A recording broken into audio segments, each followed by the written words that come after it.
Samajwadi party के वरिष्ठ नेता और पूर्व मंत्री आजम खान को क्वालिटी बार प्रकरण में हाईकोर्ट से राहत मिलने के कुछ घंटे बाद ही रामपुर की एमपी एमएलए कोर्ट से बड़ा झटका लगा है। रिकॉर्ड रूम के अभिलेखों में हेराफेरी और साक्ष्य मिटाने के आरोपों में उनके खिलाफ दाखिल एडिशनल चार्जशीट पर गुरुवार को स्थानीय अदालत ने संज्ञान लेते हुए बढ़ी 3 धाराओं में आजम को 20 सितंबर को तलब किया है। क्वालिटी बार प्रकरण में हाईकोर्ट से जमानत मिलने के बाद माना जा रहा था कि आजम की रिहाई का रास्ता साफ हो गया है, लेकिन कुछ ही घंटे बाद एमपी एमएलए मजिस्ट्रेट कोर्ट के निर्णय से आजम की रिहाई में पेंच फंस गया। कानून की जानकारों की माने तो आजम खान को अब इन बढ़ी हुई 3 धाराओं में अलग से जमानत करानी पड़ेगी। उसी के बाद उनकी रिहाई का रास्ता साफ हो पाएगा। अब किस केस में फंसे आजम खान? मालूम हो कि बीते साल शत्रु संपत्ति खुर्द-बुर्द करने के आरोपों में घिरे सपा नेता आजम खान और अब्दुल्ला आजम को रामपुर पुलिस ने क्लीन चिट दे दी थी। इस पर यह मामला शासन तक पहुंचा तो शासन ने दोबारा विवेचना के आदेश दे दिए। एसपी ने इस मामले की विवेचना अपराध शाखा के इंस्पेक्टर नवाब सिंह को सौंपी थी। इस मामले में कुछ दिन पूर्व आजम खान के खिलाफ आईपीसी की धारा 467, 471 और 201 में एडिशनल चार्जशीट दाखिल करते हुए स्पष्ट किया गया था कि संबंधित केस में सपा नेता आजम खान की संलिप्तता पाई गई है। इस पर उनका नाम केस में शामिल किया गया है। इस एडिशनल चार्जशीट पर आजम के अधिवक्ता ने आपत्ति दाखिल करते हुए कोर्ट से संज्ञान न लेने की अपील की थी, जबकि अभियोजन की ओर से पुलिस की कार्रवाई को सही बताया गया था। दोनों पक्षों की बहस बुधवार को पूरी हो गई थी, जिस पर गुरुवार को अदालत ने निर्णय पारित कर दिया। कोर्ट ने दोनों पक्षों की आपत्तियों को निस्तारित करते हुए सपा नेता आजम खान पर एडिशनल चार्जशीट में बढ़ाई गई आईपीसी की धारा 467, 471 और 201 का संज्ञान लेते हुए 20 सितंबर को कोर्ट में तलब किया है। कोर्ट की इस कार्रवाई को आजम के लिए बड़े झटके के तौर पर देखा जा रहा है। क्वालिटी बार मामले में हाई कोर्ट से मिल गई थी जमानत।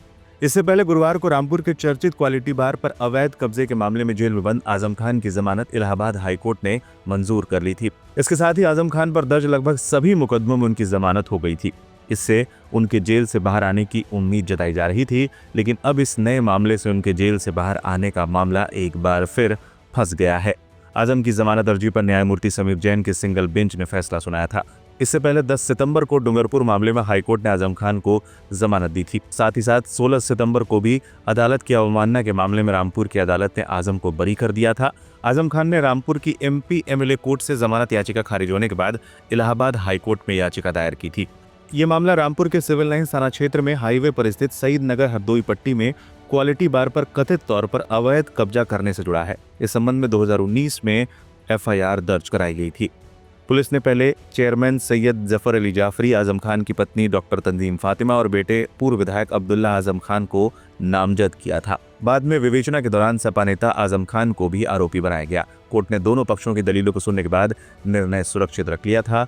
बृहस्पतिवार को फैसला सुनाते हुए आजम की जमानत मंजूर कर ली थी। आजम खान के वकील ने हाईकोर्ट के फैसले के बाद क्या कहा था, सुनिए।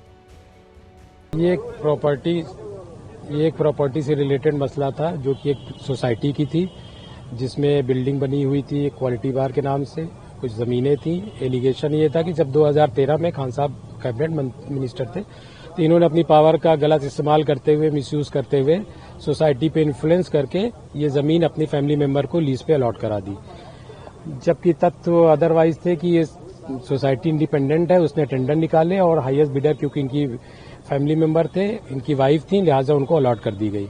2013 का मसला है। 19 में इसमें एफआईआर होती है और 2024 में फर्दर विवेचना होती है, जिसमें खान साहब इसमें मुलजिम बनते हैं। और यही सारी तथ्यों को हमने रखा अदालत में कंसीडर करते हुए, क्योंकि सारे मामले में जो पहले के भी थे 94-95 समय बेलें मिल चुकी हैं, तो इसमें भी बेल आज फाइनली ग्रांट कर दी। तो अब कोई ऐसा मामला लंबित नहीं है कि जिसकी वजह से जेल में रहें। आज की डेट तक जितने भी मामले थे सब में जमानत हो चुकी है। अब ये प्रोसेस होने में 2 से 3 दिन लग सकते हैं। अब बाकी यहाँ से ऑर्डर जाएगा, फिर वहाँ जैसा होगा। और फिलहाल तो आज की डेट तक तो और कोई मामला लंबित नहीं है। किस कोर्ट में मामला था?